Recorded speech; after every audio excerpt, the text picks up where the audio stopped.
Ok, posso começar? Pode ir, sim. Boa tarde a todos. Eu me chamo Matheus Martins da Silva. Eu sou estudante de fisioterapia da Universidade Estadual do Norte do Paraná. Atualmente eu estou no segundo Seu ano. microfone está fechado? Não está me escutando? Agora estou. Ah, tá, peraí. Tá dando para me ouvir? Normal? Tá. Boa tarde a todos. Eu me chamo Matheus Martins da Silva. Eu sou estudante de fisioterapia da Universidade Estadual do Norte do Paraná. Atualmente estou no segundo ano e faço parte da Liga Acadêmica de Osteopatia da UEMP. Bom, eu vou apresentar o trabalho intitulado Osteopatia na Promoção de Saúde, Revisão de Literatura. O trabalho foi feito por mim, Matheus Martins da Silva, pelo David Oliveira, pela Ana Laura de Lima, pelo Ícaro Augusto Cardoso, pelo professor Fabrício José Jassi, pelo professor Odivan Bukalowski e pela professora Vanessa Cristina Godoy. Bom, eu vou abordar introdução, objetivo, métodos, resultados e conclusão. Conclusões. Bom, a osteopatia é um método de intervenção manual e de avaliação que visa a integralidade e autonomia do paciente. Também é uma atenção primária em saúde e, embora o interesse por essa área esteja aumentando, as evidências ainda são limitadas, principalmente na população adulta. O objetivo, portanto, foi revisar a literatura sobre efeitos e aplicações da osteopatia na promoção da saúde e integralidade do cuidado em contextos comunitários. Bom, foi feita uma revisão integrativa das bases eletrônicas PubMed, Scopus, Web of Science e Cielo. Os estudos selecionados foram publicados até 2024 nos idiomas português e inglês. Foram incluídos, portanto, estudos clínicos, revisões sistemáticas e qualitativos que abordaram intervenções osteopáticas com desfecho em promoção da saúde, qualidade de vida, autocuidado ou prevenção. Foram dois revisores independentes que fizeram a busca. Eles extraíram dados de população, intervenção, desfechos e principais achados. Os resultados encontrados foram que ocorre uma diminuição dos sintomas musculoesqueléticos na população, bem como um aumento do bem-estar geral e da capacidade funcional desses pacientes, e também um aumento da percepção de autocuidado dos mesmos. Também foi achado que melhora a relação entre o paciente e o terapeuta. Contudo, a heterogeneidade metodológica entre esses estudos, bem como as amostras frequentemente reduzidas e também a variação nos protocolos de intervenção, acabam limitando essa generalização dos resultados. E as evidências sobre o impacto da osteopatia em indicadores de saúde populacionais e na prevenção primária ainda, infelizmente, são escassas. E embora a osteopatia apresente um alto potencial, ainda são necessários estudos de maior escala e também é necessário a padronização das intervenções e a avaliação de sua custo-efetividade, que são fundamentais para fortalecer a integração de práticas integrativas nas políticas de saúde. Bom, essa foi minha apresentação. Eu gostaria de agradecer a todos aqui presentes, principalmente a Liga Acadêmica de Osteopatia da UEMP e a professora mestre Vanessa Cristina Bukalowski de Paula, que me orientou. Obrigado. Nós que agradecemos, Matheus. Em primeiro lugar, parabéns, né? Você, no início da sua carreira, já preocupado com a metodologia técnica, científica daquilo que você acredita como objeto não só de estudo, mas de trabalho.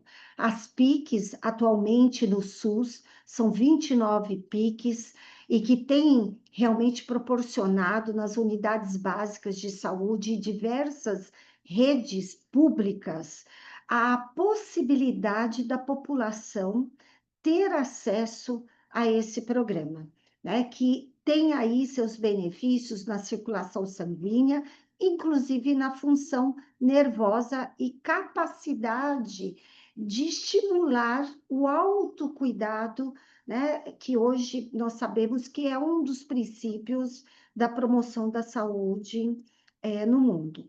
Então, parabéns. Eu gostaria de sugerir que você buscasse na plataforma da Cielo mapas de evidências em PICs. E depois você pode me chamar aí em alguma rede social ou aqui pelo Selafisques, eu vou te passar um livro recém-lançado nesse assunto, onde eu sou coautora. Parabéns, sua pesquisa é muito relevante. Pelo tempo, encerramos aqui e já vou colocar aqui como apresentado. E parabéns aos colaboradores e, claro, à professora Vanessa. Muito obrigado, professora. Parabéns. Carla Patrícia Guimarães, você está aqui conectada? Estou sim. Ah, que bom. Tá, uma boa Então, tarde. boa tarde. Vou pedir para você compartilhar a sua apresentação. Tá bom, só um minutinho, por favor, porque eu tenho que minimizar. Espera só um minutinho, que eu tenho que minimizar. Vou share aqui, aqui, participante. Espera aí que eu estou com uma certa dificuldade. Não, fique Né? tranquila. Não, é porque Quer dizer, eu não não estou tão muito, acostumada. porque. Eu não estou muito acostumada com o Zoom, né? Eu estou mais acostumada com o Meet, né? Então, deixa eu só ver aqui, porque minha apresentação está por trás. Qualquer Ah, coisa, você tá. pode. Ah, já Peraí, está. já tá. Deixa eu Já ver se vocês conseguem visualizar. Estão conseguindo? está aparecendo a sua tela, mas como acabou de retornar aqui a internet, talvez Sim. esteja demorando, mas não está Tá. entrando. Está aparecendo a sua tela para mim. Ah, tá. Ah, tá. Deixa eu ver aqui. Share. Aqui, peraí, só um minutinho, então. Foi. Foi agora? Foi. Bom, boa tarde para os que estão Bota. em. Só um minutinho. Tá bom. Para os que estão entrando, a Carla Patrícia Guimarães e seus colaboradores vão apresentar sobre desenvolvimento de dispositivo extensor compartilhado para a prática de atividade física e promoção da saúde por usuários de cadeira de rodas. Você tem 5 minutos, Carla. Ó, agradeço a todos. Agradeço ao Celafix. Meu nome sou Carla Guimarães, eu sou pesquisadora do Instituto Nacional de Tecnologia aqui do Rio de Janeiro, tá? E trabalho no Laboratório de Tecnologia Assistiva e Inclusão.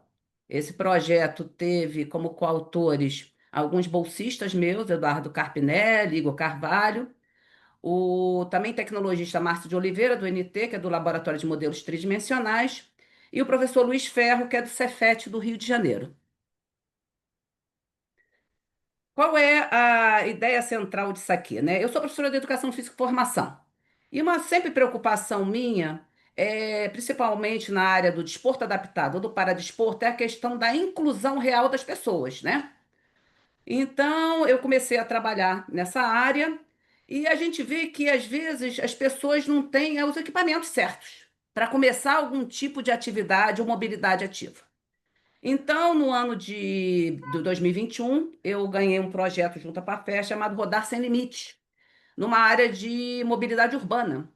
E era para desenvolver um dispositivo mecânico que pudesse ser acoplado nas cadeiras de rodas manuais mas a questão de dispositivo, já existem vários. A questão desse é que ele seria um dispositivo que estaria sendo compartilhado nas áreas públicas.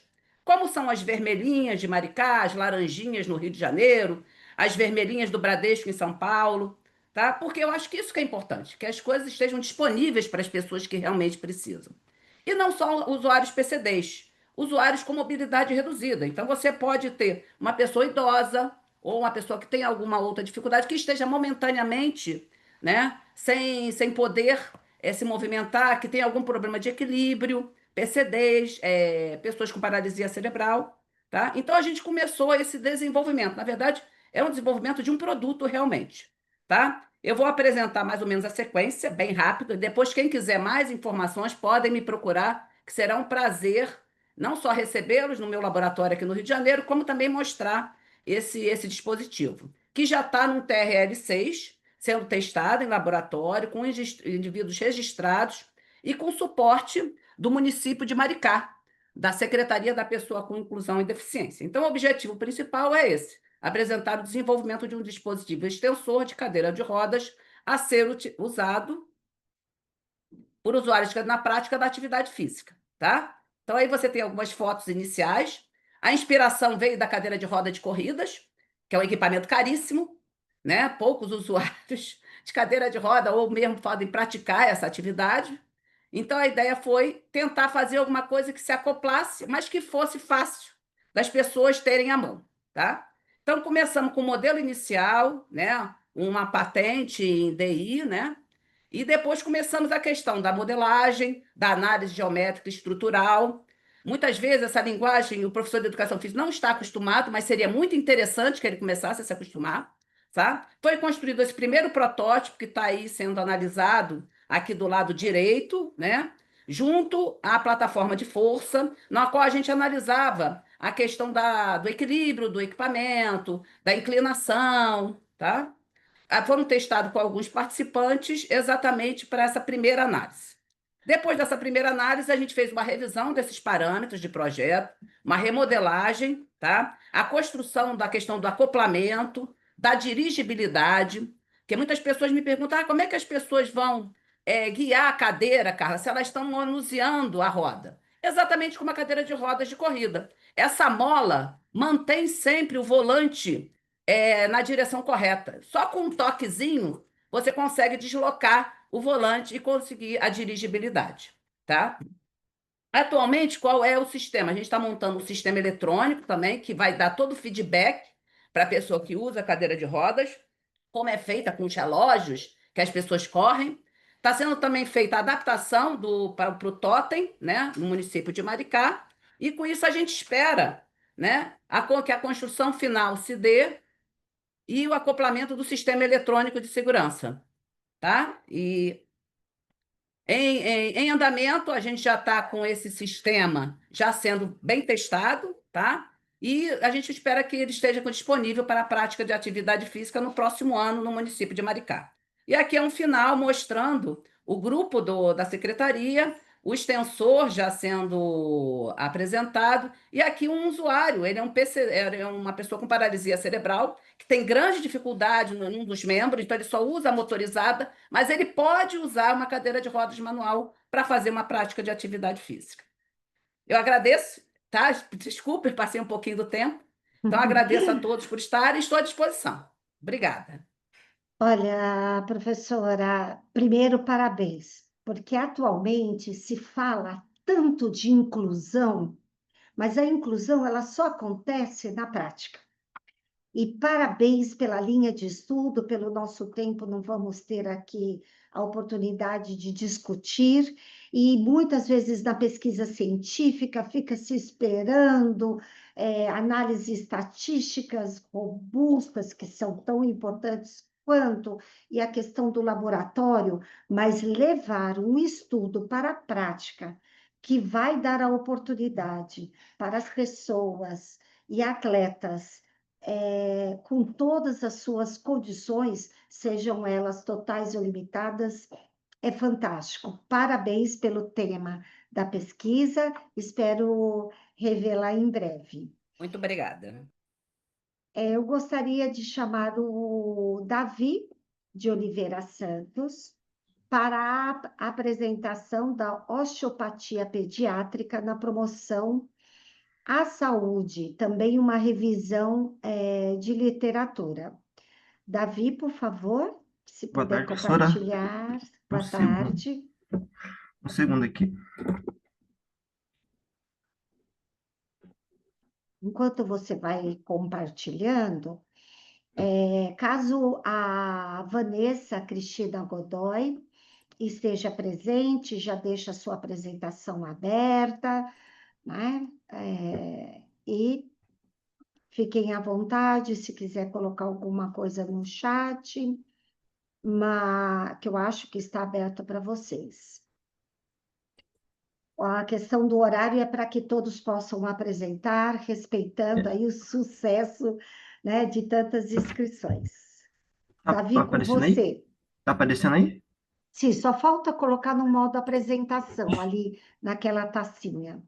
Deixa eu ver aqui. Tá dando problema. Segundo. Ainda Não, não. ainda não? A gente está vendo, mas a gente está vendo pequenininho. Caso você não consiga, aqui embaixo do slide tem como um Davi, sinalzinho de tacinha. professora, eu acho que o Davi tem que colocar a apresentação, aí vai abrir uma janela, né, da apresentação, aí ele compartilha Ah, essa janela. No meu aconteceu a mesma foi. coisa. Acho que foi aí agora. Tá aparecendo? Agora sim, vai lá. Uhum. 5 minutinhos. Tá bom. Boa tarde a todos. Eu me chamo David Oliveira Santos e hoje eu vim apresentar o trabalho intitulado Osteopatia Pediátrica na Promoção de Saúde, Revisão de Literatura. Esse trabalho foi escrito por mim, Davi, pelo Matheus Martins da Silva, pelo Ícaro Augusto, pela Maria Eduarda Abrantes, pelo Fabrício José Jassi, pelo Divan Bukalovski Barbosa Alves e pela minha orientadora Vanessa Cristina Godoy de Paula. Esse aqui é um sumário. Vou abordar um pouco a introdução, objetivo, métodos, resultado e conclusão.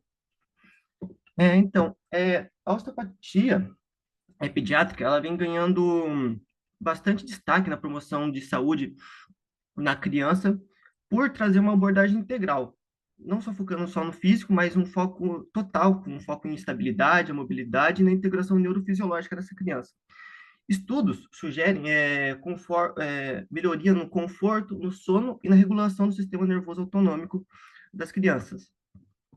Porém, esses estudos ainda apresentam uma heterogeneidade metodológica, o que promove uma lacuna na literatura em diversos aspectos. Então, é por isso que há necessidade de identificar evidências mais relevantes nessa área. Então, como objetivo do trabalho é revisar a literatura sobre intervenções osteopáticas em população pediátrica, identificando aplicações clínicas e evidências de efeito e limitações metodológicas.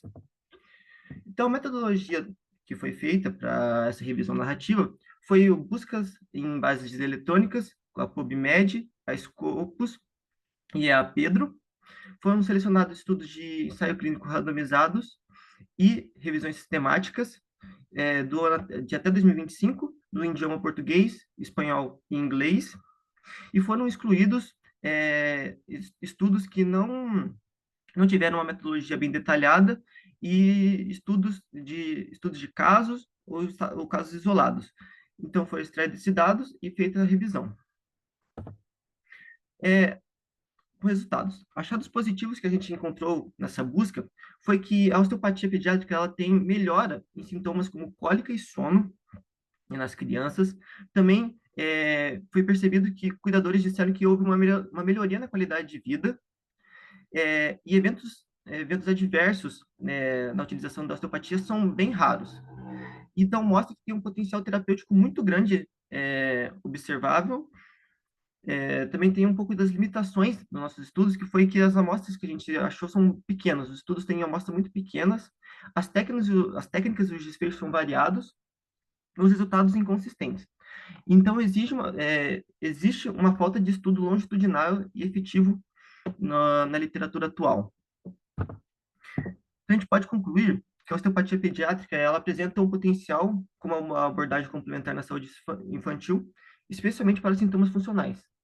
No entanto, evidências clínicas ainda é limitada. Então, a gente recomenda investigações adicionais com delineamentos mais rigorosos, com maiores amostras, desfechos padronizados e relatos sistêmicos de segurança, para orientar melhor as práticas clínicas e políticas de saúde.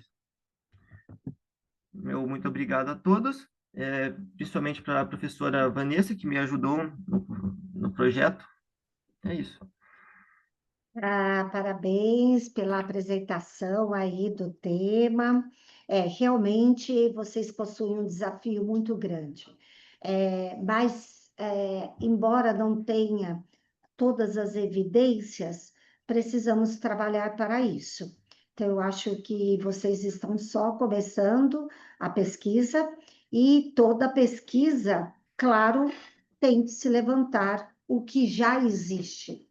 E não encontrar literatura suficiente também é um resultado. Isso dá mais motivação para que vocês continuem, né, investindo nessa linha de pesquisa, e eu espero em próximos congressos falar, olha, agora temos, né, mais evidências científicas, porque isso é muito importante, né, quando se fala da saúde humana. Parabéns, Davi.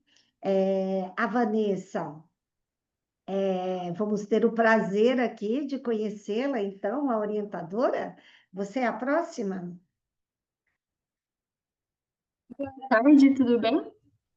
Tudo No jóia. caso, a professora Vanessa ela está presente, mas quem vai apresentar esse tema é a Maria Eduarda.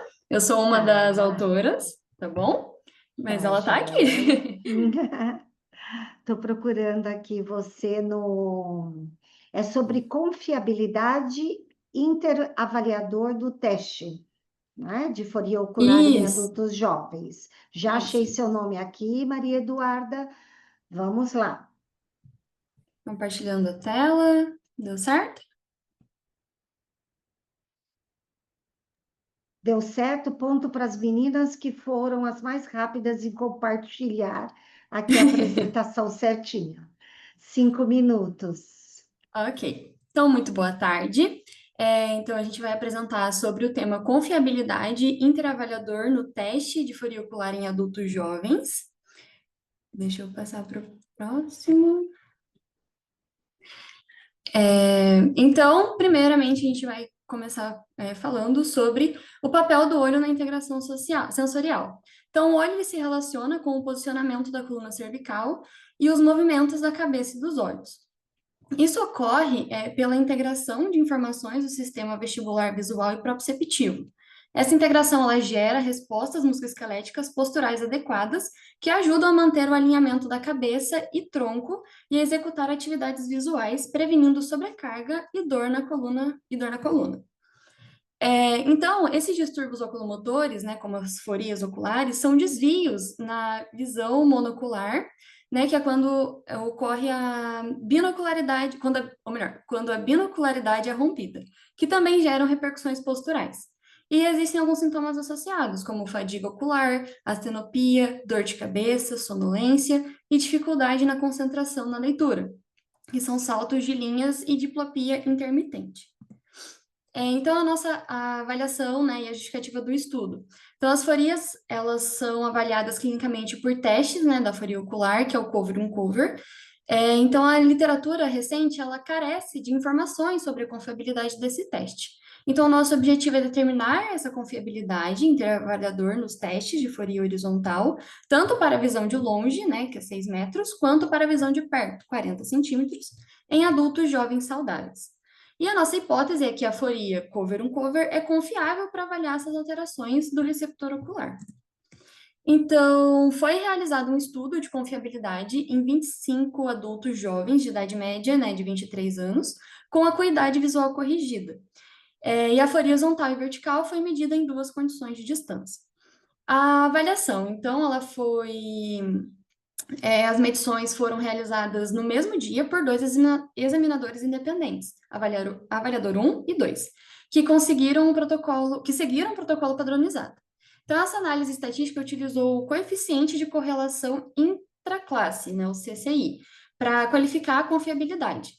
Então, essa concordância e o viés entre os avaliadores, eles foram complementados por gráficos e limites de concordância de Blend-Altman, e o software utilizado foi o SPSS versão 25.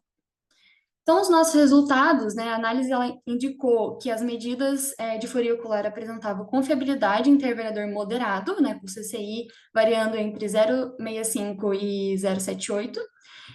A foria horizontal para perto e para longe demonstrou o CCI mais elevado dentro do grupo da foria, atingindo o limite superior da classificação de moderada para boa. E a foria vertical, para ambas as distâncias, apresentou o CCI mais baixo, indicando maior variabilidade nas medições realizadas por diferentes examinadores. Então, a nossa conclusão é que os testes de foria ocular demonstraram confiabilidade em intervariador moderada, embora aceitáveis para a prática clínica. Esses resultados sugerem que a variabilidade entre os examinadores é maior do que nos testes de divergência, reforçando a importância da padronização rigorosa dos protocolos e do treinamento contínuo para garantir a consistência das avaliações do alinhamento ocular. Nossas referências. Obrigada. Alguém tem alguma pergunta? Gostaria de fazer para a Maria Eduarda?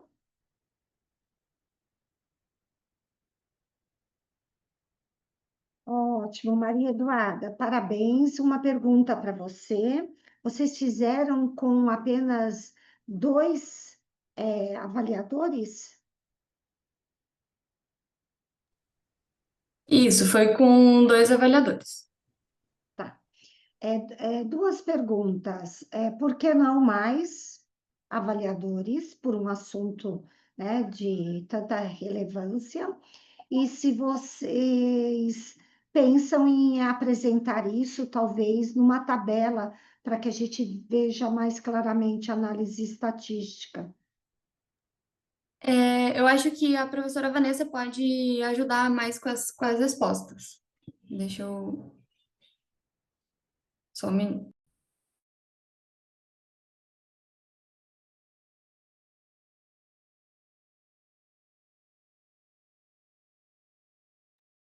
Boa tarde. Tá Boa dando para ouvir? tarde. Sim, Vanessa.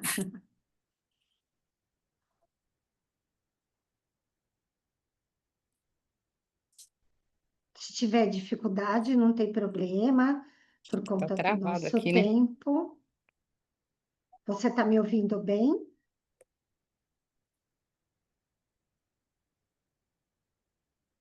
Tá dando para ouvir? Tá sim, Vanessa. Se você não conseguir agora, conseguiu? Agora acho que deu. Eu acho que caiu aqui e voltou. Então, na verdade, o trabalho foram 3 avaliadores em 3 dias diferentes, sendo cada avaliação realizada numa semana. Essa parte do trabalho é parte de um trabalho que foi feito outros testes, também validação de acurácia, mas a gente pegou um fragmento para apresentar aqui. O trabalho integral a gente publicou em 2 revistas de terapia manual e de fisioterapia do movimento humano. Então, é mais uma parte dessa grande apresentação, né? Que a gente decidiu trazer para o evento para continuar dando frutos nesse trabalho, né? E no final da nossa avaliação do trabalho completo, que fez parte da minha defesa do mestrado, a gente sugere, mesmo que seja com bem mais avaliadores, bem mais avaliados também, né? E testes, por exemplo, separado, porque a gente fez uma bateria de testes, né? Então, que a gente viu que deu interferência fazer mais de um teste no mesmo dia. Então, que a gente poderia fragmentar e fazer uma população bem maior. Tá ótimo, obrigada. E parabéns aí por toda a equipe, pela condução das pesquisas, viu? Esse é o objetivo sempre do Celafisques, do simpósio, reunir estudantes, universidades, pesquisadores mais experientes, e essa troca, né, de assuntos. Nossa, há muito tempo que eu não lia sobre a questão ocular e que é tão importante, né, em toda a nossa vida. Parabéns, Vanessa, parabéns, Maria Eduarda, pela sua apresentação. José Eduardo, você já está por aqui, por favor. Oi, boa tarde, professora. Estou sim, estou preparada. Então, por favor, compartilhe para falar sobre os fatores associados ao estilo de vida de adultos em tratamento ao alcoolismo. Um estudo Perfeitamente. observacional, o José Eduardo, e orientado aí provavelmente pelo nosso grande professor, amigo, parceiro de pesquisa, Ailton Figueira Júnior. Para quem não conhece, né, eu acho bem interessante porque ele sempre tem o dom de reunir aí pesquisas relevantes para a área. José Eduardo, você tem 5 minutos. Agradeço primeiramente, boa tarde a todos, né? Vou até soltar o cronômetro para não estender. Como você disse muito bem, professora, foi orientado pelo doutor Ailton Figueira Júnior, que carinhosamente eu chamo de mestre, né? E o nosso trabalho, junto com colaboradores do Grupo Getafes, vinculado à Universidade São Judas Tadeu e o programa de pós-graduação pelo CAPES, traz o título de Fatores Associados ao Estilo de Vida em Adultos com Problemas de Alcoolismo.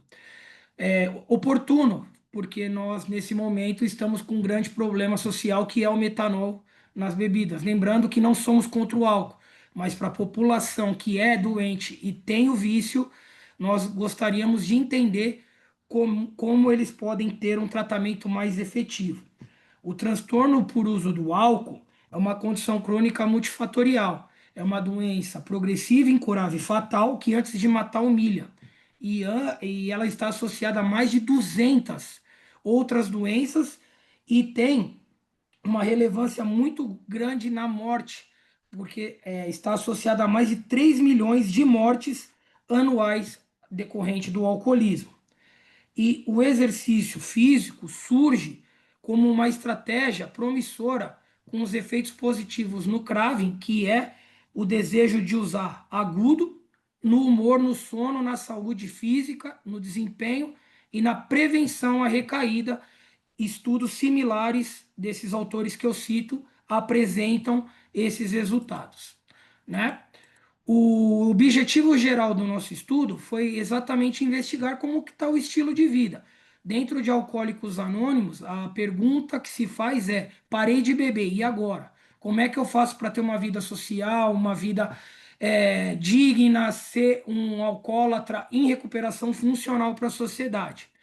E a metodologia que nós usamos foi exatamente essa.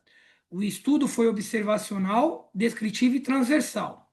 A amostra dada pelo G-Power compunha 45. Nós trabalhamos com uma amostra de 50 para essa população, em recuperação. Todos com diagnóstico de alcoolismo como a substância de preferência. Tem alcoólatras que são cruzados com outras drogas, mas esses, a preferência do consumo de drogas é o álcool como o fator determinante para o vício. O mínimo de abstinência, 90 dias, e a capacidade de leitura e compreensão para responder os instrumentos, porque a pesquisa foi uma coleta de dados via Google Forms. E os participantes foram dos grupos de AA no centro, sul e leste da cidade de São Paulo. Cidade, não estado, cidade de São Paulo. E os instrumentos que foram validados, adaptados para não ocorrer duplicidade e não ficar tão extenso o questionário, RUCOL, Pittsburgh, IPAC, Audit, DDQ e o BRUNS.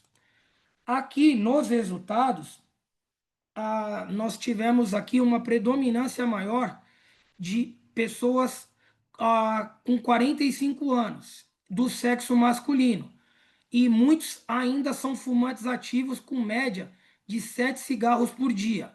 A baixa adesão de prática de exercício e uma média muito pequena semanal. Entretanto, as modalidades principais foram caminhada e musculação aos respondentes da nossa amostra.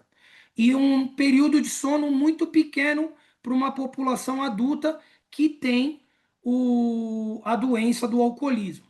Um consumo diário grande de ultraprocessados e 12% com restrição alimentar.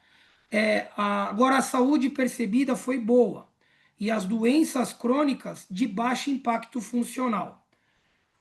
Os resultados e a discussão que nós tivemos foi atividade física regular, melhora de humor e menos desejo de uso, que foi encontrado em estudos similares dos autores citados. Boa qualidade de sono, maior estabilidade emocional e menor índice de recaída, também citado por outros autores. E o tempo de abstinência, mais frequência de grupo, melhor qualidade de vida. A participação contínua no grupo e um pertencimento de uma rede social que serve de atração tem um recovery capital melhor e uma sustentabilidade maior da sobriedade. Aqui na regressão linear foi encontrado a correlação entre a atividade física e os outros fatores, como sono, como estados de humor e o desejo de uso. O que encontrou foi a qualidade de vida pelo RUCOL, atividade física, associação positiva. Indivíduos mais ativos apresentam melhor qualidade de vida, também citado por outros autores. Qualidade de sono, um sono, a maior prática de atividade física melhora a qualidade do sono do usuário, do dependente em recuperação. Atividade física, um aumento da atividade eleva o vigor emocional e a energia. E a tendência aqui negativa entre o uso de drogas, como se era bebido e como se tem vontade de usar droga, como eles faziam uso. Embora sem significâncias estatísticas, a tendência é menor de cravo entre pessoas que se tornam mais ativas e mais produtivas para a sociedade.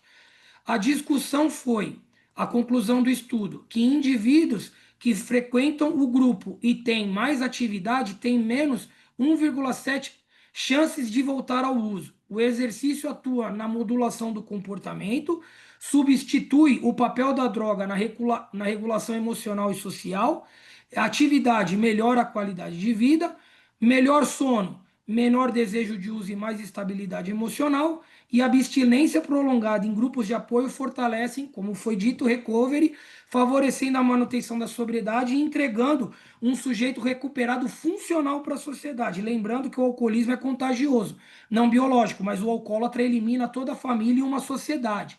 Então, esses achados reforçam que um alcoólatra em recuperação ele se torna produtivo novamente. E os agradecimentos o Celafisques pela oportunidade, a tríade necessária do AA, que unidade, servir dentro do AA gera recuperação.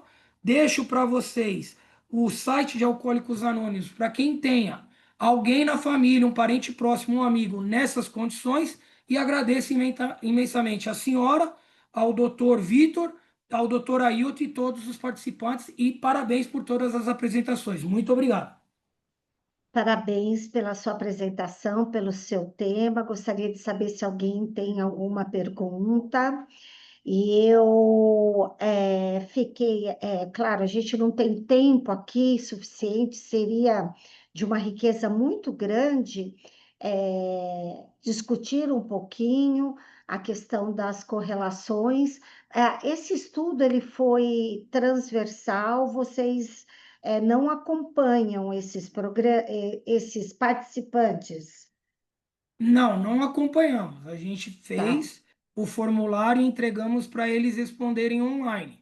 Nos próximos estudos, que pode ser advindo e nascer dessa observação, fazer um acompanhamento longitudinal para saber como o comportamento do alcoólatra pode diminuir o desejo de uso. Lembrando que nenhum dos programas de tratamento hoje é 100% efetivo.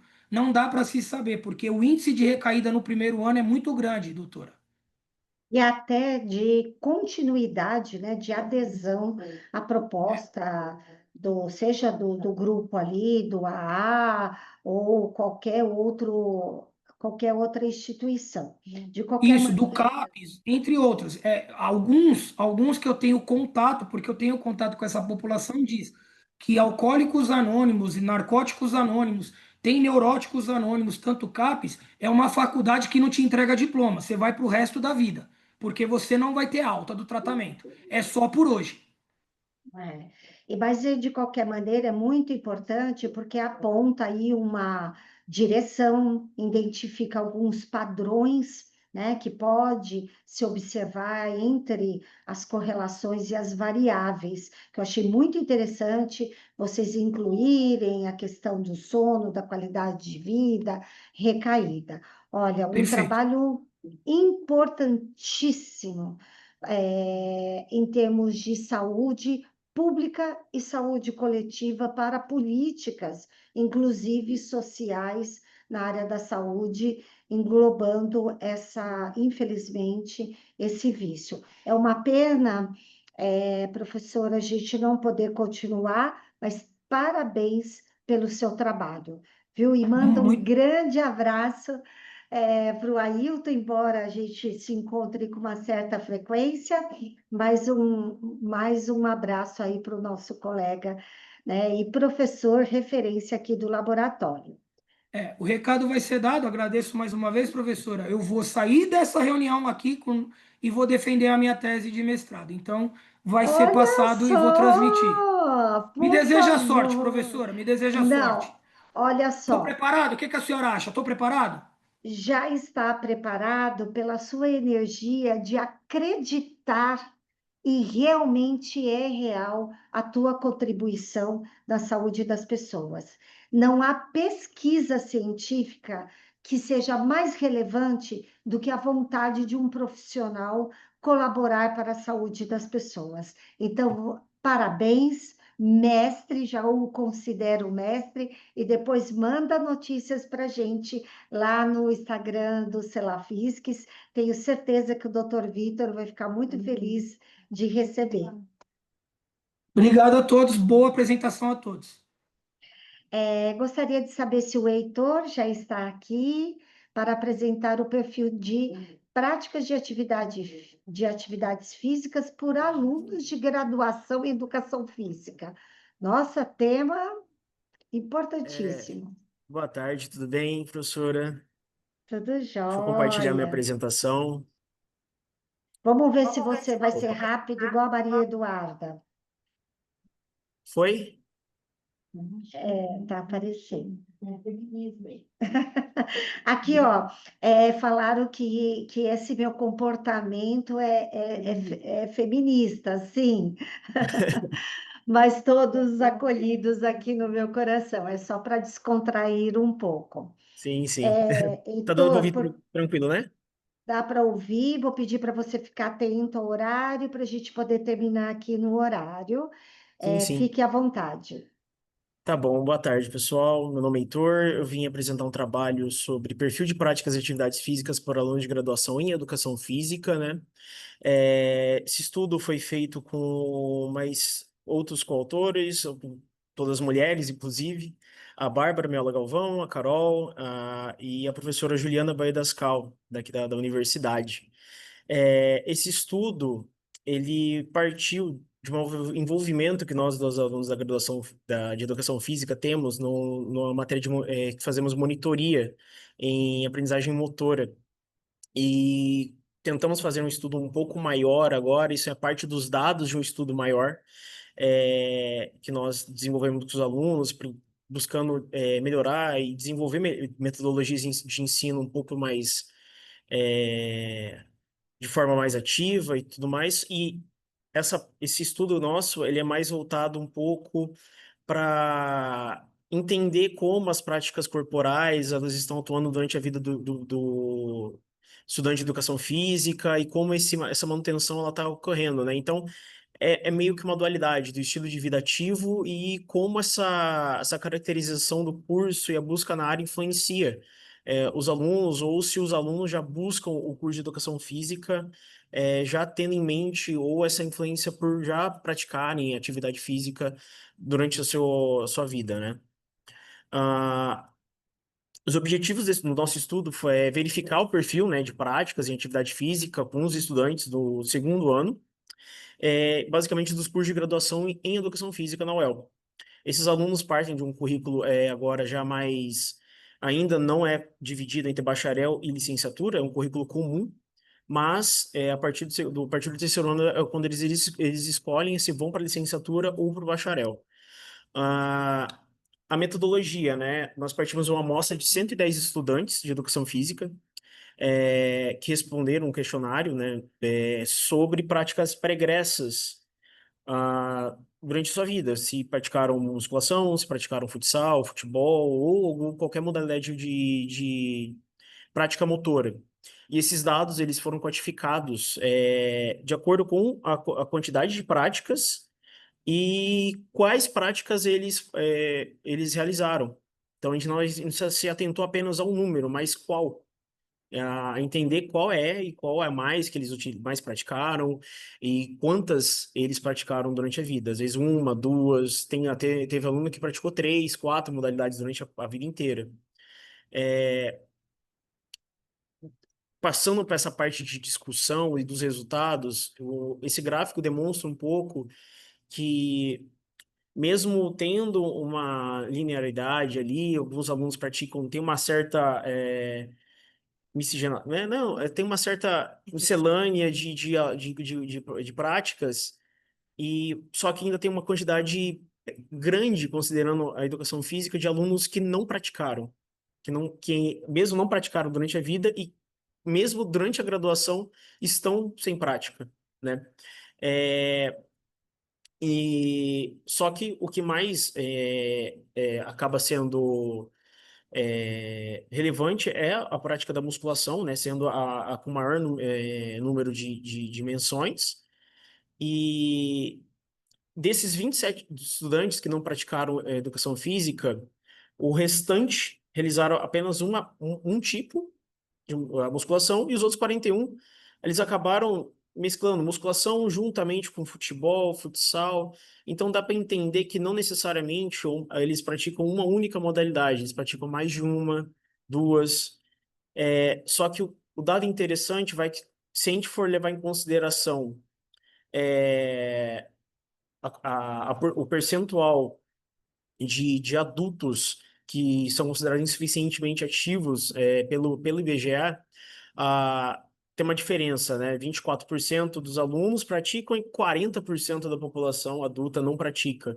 Essa fonte de 2019 talvez tenha uma diferença para agora, só que ainda acreditamos que não seja um percentual bom ainda para considerando o histórico da educação física, né? Ser uma graduação muito influenciada por prática usomotora, os alunos já vêm com uma certa vivência, e muitos dos relatos dos alunos vêm pela falta de tempo, motivação e preocupação com aspectos ligados à qualidade de vida, o que influencia nessas práticas motoras. Fazer isso, né? Esse estudo é mais uns dados, são dados que nós coletamos, parte de um estudo um pouco maior do que nós fazemos com os alunos, porque não vai só da prática motora, vai também trabalhar a questão de outras metodologias com os alunos da graduação, né? No mais, muito obrigado, professora. Espero que tenha dado tempo. E é isso. Excelente, é uma pena mesmo a gente não ter tempo aqui, mas é triste a gente ver esses motivos, porque são os motivos alegados pela população. Então, trabalhar a consciência profissional e pessoal, porque eu consigo contribuir para a mudança de comportamento quando aquilo é um comportamento que eu adotei como fundamental para a minha vida pessoal. Então, Uhum. fica uma contrariedade você estudar, né, educação física e não incorporar uma vida mais ativa. Sim, Então, sim. obrigada, viu, Heitor? Espero que você aumente aí o N dessa apresentação. Peço desculpas aí pela falta de tempo, mas queremos dar a oportunidade para todos. Ok, professora. Obrigado, viu? Parabéns. Obrigado. Gabriel Calixto, olha, Oi, Fabrício Madureira é também um grande amigo, não só da educação física, dos congressos, mas um pesquisador elogiável da Baixada. Então, fico feliz de ver vocês aqui falando, né, sobre o trabalho científico de vocês. Vou pedir para você se atentar aos seus 5 minutos e abrir a sua apresentação. E, tá por certinho favor, aqui? mande meu Abriu já? abraço para o professor Fabrício. Pode deixar. Tá certinho aqui? Sim, ótimo. Bom, vamos lá. Boa tarde, me chamo Gabriel Calisto, sou estudante de Educação Física na licenciatura da Universidade Unimes e o trabalho que eu vou estar apresentando se chama Detecção dos Níveis de Proficiência Motora na Educação Física Escolar, o mapa para a jornada mais assertiva na estruturação de programas de ensino. Bom, é fundamental que a educação física escolar forme indivíduos fisicamente instruídos e motoramente desenvolvidos, para a gente formar não só um aluno, não só uma escola, mas sim uma sociedade mais ativa e saudável. Haja vista que já existem diversas evidências que mostram que baixas proeficiências motoras estão relacionadas a também menores níveis de atividade física. Dessa forma, programas escolares centrados no mapeamento dos níveis de proeficiência motora devem ser incentivados. Os objetivos do trabalho são classificar o nível de coordenação motora geral, identificar as idades relativas para as habilidades de locomoção e controle de objeto e comparar os resultados entre sexos e períodos. Participaram desse estudo 16 crianças, sendo 10 crianças do período integral e 6 crianças do período da tarde, e ainda 9 meninos e 7 meninas. A bateria de teste que foi utilizada foi o TGMD. Ele tem como objetivo avaliar a coordenação motora de crianças entre 3 a 10 anos, avaliando 12 habilidades motoras fundamentais, sendo 6 de locomoção e 6 de controle de objeto. Nas estatísticas, a descrição dos desempenhos motores usando as frequências absolutas relativas para a classificação dos níveis de coordenação.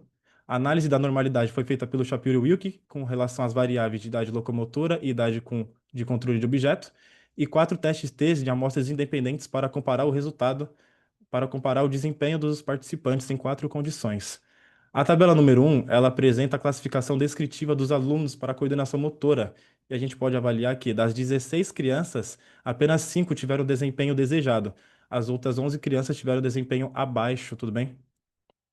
A tabela número 2, ela apresenta a classificação descritiva dos alunos do período integral, onde apenas 4 alunos dos 10 tiveram desempenho desejado. Os outros alunos tiveram desempenho abaixo da média. E a tabela número 3, ela classifica os alunos do período da tarde, onde dos 6 alunos, apenas um aluno teve desempenho na média, os outros alunos tiveram desempenho abaixo da média. E a tabela número 4, ela é interessante porque a gente consegue avaliar se a criança tem atraso ou avanço motor. A gente consegue ver através da relação entre a idade cronológica e a idade relativa, tudo bem? Aqui nós temos a idade cronológica das crianças, a idade das crianças que foram avaliadas, 8, 9 e 10. E eu gostaria de chamar a atenção aqui para a primeira setinha, onde 2 crianças de 8 anos tiveram a habilidade locomotora de uma criança de 3 anos, tudo bem? E lá embaixo, a última setinha, 2 crianças de 9 anos tiveram a idade relativa à de uma criança de 10 anos e 9 meses. O restante teve o desempenho abaixo da média. A tabela número 5 é a relação entre a idade cronológica e a idade relativa para o subteste de controle de objeto. E eu gostaria de chamar a atenção novamente aqui, onde 2 crianças tiveram o resultado de uma criança de 5 anos e 9 meses. Lá embaixo ali nós temos uma criança de 8 anos que teve a habilidade de uma criança de 8 anos e 3 meses, isso ela teve desempenho na média, e uma criança ali embaixo de 9 anos que teve os resultados de uma criança de 10 anos e 9 meses. Isso é, ela apresenta avanço motor. A tabela número 6 até a tabela número 9 são as tabelas de comparação das idades equivalentes dos alunos. Aqui nós temos o subteste locomotor e o subteste controle de objeto. E ali onde está a setinha, eu gostaria de chamar a atenção que as crianças do período da manhã tiveram o desempenho maior do que as crianças do período da tarde, tudo bem? A tabela número 7 apresenta a comparação do desempenho dos meninos do período da manhã e os meninos do período da tarde. Aqui não teve diferença estatística, ou seja, o desempenho ele não foi diferente. A tabela número 8 ela compara o desempenho dos meninos do período da manhã e dos meninos do período da tarde, e a gente não consegue ver uma diferença estatisticamente relevante. E a tabela número 9 é a comparação do masculino geral e do feminino geral. E é interessante que, embora as meninas tenham um desempenho um pouquinho mais alto que os meninos, essa diferença ela não é estatisticamente relevante, tudo bem? Ou seja, esse resultado ele pode ter vindo ao acaso. E a conclusão desse trabalho é que apenas 31% das crianças, ou seja, das 16, apenas 5 apresentaram níveis de coordenação motora dentro dos níveis desejados. O período integral ele teve um melhor desempenho no subteste de controle de objetos do que o período da tarde, e as meninas tiveram uma média superior aos meninos. Só que essa diferença ela não foi estatisticamente relevante. E os dados apresentados, eles indicam a necessidade de intervenções específicas para potencializar os maiores níveis de atividade física no futuro. Obrigado. Parabéns, Gabriel, você fala muito bem. Espero que Obrigado. contar com você depois de formado, trabalhando aí na área acadêmica ou de alguma forma usando aí a sua, né, toda a sua verbalização para trazer mais conhecimento para a gente. Realmente é um dado triste, preocupante, tá?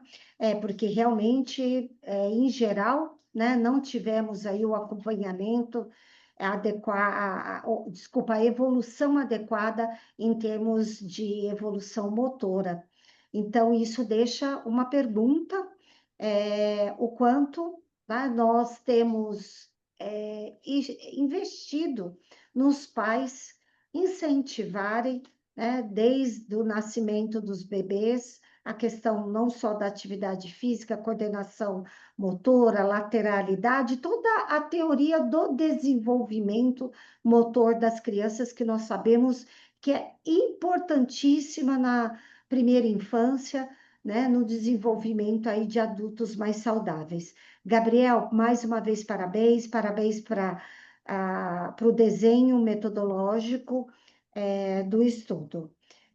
Nós vamos Obrigado. ter que chamar a última apresentação dessa sessão, Bruna Freitas, com mapeamento da oferta de horários em centros de natação no Brasil, realidades e novas perspectivas para a aderência. Olha, hoje eu estou me sentindo honrada em coordenar essa mesa, né, com orientações de amigos, pesquisadores, e aqui estou vendo também, né, o professor William. Por favor, Bruna, que nós Boa temos tarde, 5 posso iniciar o minutos. compartilhamento? Olha, o professor William está aqui. Sinta-se abraçado. Você é uma referência para quem é e para quem não é da natação. Você é uma referência da ciência e do amor, da paixão, né, pela Que água. elogio, hein, Valquíria? Que elogio, hein? E vamos aí, né, assistir a Bruna, que é uma grande companheira lá do Pedagógico da MGB. Valeu, Valquíria. Olha, parabéns, Bruna. Bruna, só vou pedir para você se atentar, porque saindo dessa sessão Obrigada. eu tenho que ir para outra. Vai lá. Também fiz meu momento tietagem Vamos enquanto lá, você abre a sua apresentação. Vocês estão conseguindo ver? Sim, Peço desculpas de antemão se a minha internet falhar um pouco, ela está um pouco instável. Bom, boa tarde a todos. Meu nome é Bruna Freitas. Eu vim representando os meus colegas Almir Maquete, André Trindade, William Lurizzi e o Fabrício Madureira. E nós viemos apresentar aqui, então, o trabalho intitulado como Mapeamento da Oferta de Horários em Centros de Natação no Brasil, Realidades e Novas Perspectivas para a Aderência. Bom, o empirismo ele é caracterizado pelo conhecimento que provém especificamente da experiência, e por vezes limitando-se aí ao que pode ser captado pela subjetividade e a introspecção. Este, então, tem sido um grande desafio para os proprietários de academias e clubes, quando edificam seus horários para favorecer uma maior adesão e engajamento de alunos com os programas de ensino. Com isso, então, os objetivos do trabalho foram mapear distintas estruturas de oferecimento de programas de natação no Brasil e identificar a quantidade de horários e aulas para diferentes níveis de habilidade. Bom, para isso, foram 346 instituições avaliadas de 217 cidades de 25 estados entre o Brasil e o Chile, totalizando, então, 38.477 horas, no caso, aulas. Desse público, foram 14 níveis de ensino avaliados e totalizando 154.413 alunos. Bom, aqui nessa primeira tabela, nós temos a quantidade de aulas por semana para cada nível de habilidade dentro desse programa de natação. E nós podemos observar que os maiores horários, a maior quantidade de horários, que nessa segunda coluna aqui apresentam, então, a quantidade de horários para cada nível, os 3 horários mais ofertados envolvem aí os níveis de adaptação infantil, iniciação infantil e o aperfeiçoamento. A adaptação infantil seria ali crianças de 3 a 6 anos, a iniciação pegaria aí crianças de 7 a 10 anos e o aperfeiçoamento acima de 10. Aqui, então, nesse gráfico, a gente consegue observar melhor essa questão dos resultados, né, da quantidade de horários mais ofertados para os diferentes níveis. Já nesse segundo gráfico, nós apresentamos a quantidade de aulas disponibilizadas nos diferentes horários, onde os horários que têm maior quantidade de aulas, né, maior oferta de aulas, acaba sendo os horários mais próximos do período de pico. E quando vai chegando próximo dos horários, antes dos horários de pico, né, os horários que antecedem os horários de pico, apresenta aí uma menor oferta de aulas dentro desses horários. Aqui, nesse terceiro gráfico, é a quantidade de aulas disponibilizadas nos diferentes dias da semana, onde parece que os dias mais próximos dos finais de semana acabam sendo menor explorado, né, em questão de quantidade de aulas ofertadas. E nesse quarto gráfico apresenta aí a quantidade de alunos nos diferentes níveis, divididos entre os horários da manhã, tarde e noite. E o que eu gostaria de destacar aqui com vocês é exatamente os horários que antecedem esses períodos de pico, onde nós conseguimos observar uma menor oferta de aulas dentro desse período de pico. Tradicionalmente, aqui no nosso país, a maior oferta em questão de horários acaba sendo justamente os horários de pico, que aí vão pegar aí de 17 até 20 horas. E os horários também mais próximos do período da manhã, que vão pegar aí entre 7 e 9 horas, que vai anteceder normalmente ou ser depois do período de aulas ou do período de atividades ali de trabalho, tá? Então, onde eu gostaria de destacar aqui para vocês exatamente essa menor oferta de horários, no caso, aulas, para esse período que antecede os horários de pico, que antecedem ou que vem depois dos horários de pico. Então, sendo aí menor explorados, né? E isso, pensando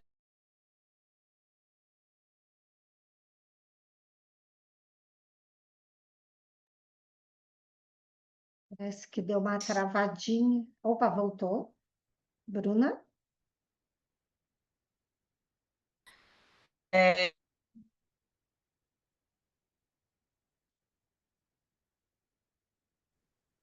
Se você quiser fechar a sua câmera para ver se estabiliza a internet, Tá legal, deixa eu. mais importante aqui ouvi-la, só para.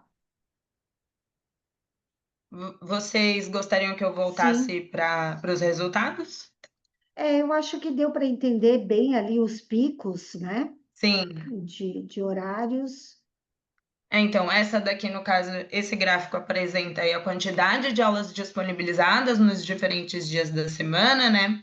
Onde os períodos menos explorados, né, os dias da semana menos explorados, acabam sendo os dias mais próximos do final de semana, tendo uma menor quantidade de aulas ofertadas. E no quarto e último gráfico apresenta a quantidade de alunos nos diferentes níveis para os diferentes horários da semana, onde os horários que antecedem esse período de pico acabam sendo também os horários de menor oferta, os horários que têm menor oferta de aula, principalmente para os níveis de bebês, que aí vão de crianças de 0 até 3 anos. Então, com base nesses resultados, a conclusão que nós chegamos é que esses resultados eles levantam aí algumas reflexões intrigantes.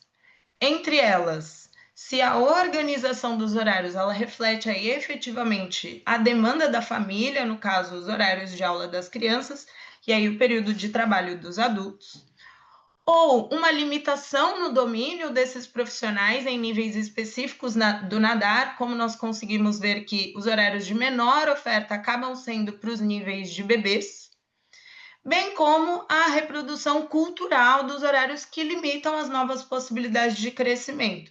Aí, no caso, os horários mais próximos do período de pico, culturalmente mais próximos do período de pico.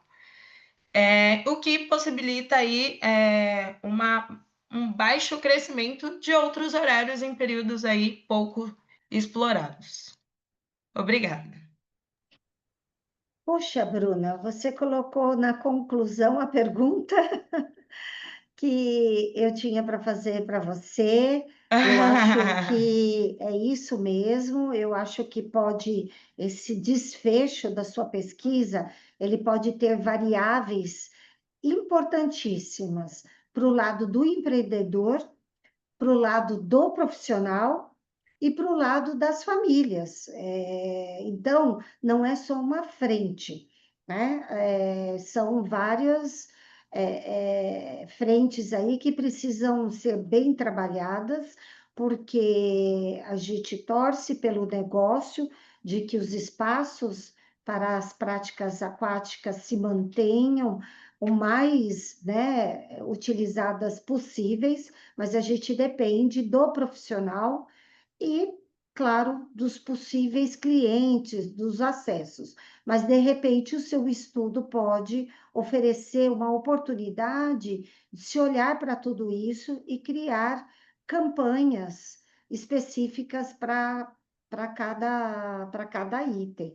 Bom, porque em todo o grupo aí que vocês envolvem de pesquisa, esperado um trabalho relevante. Então, parabéns, Bruna. Obrigada. Muito obrigada pela sua participação, do Eu que nosso agradeço. grande professor, mestre e pesquisador, professor William, que é muito querido. Então, sinta-se aí uma profissional, né, bem privilegiada, que você aproveite bem essa oportunidade para seguir com as pesquisas, porque é importante, tá?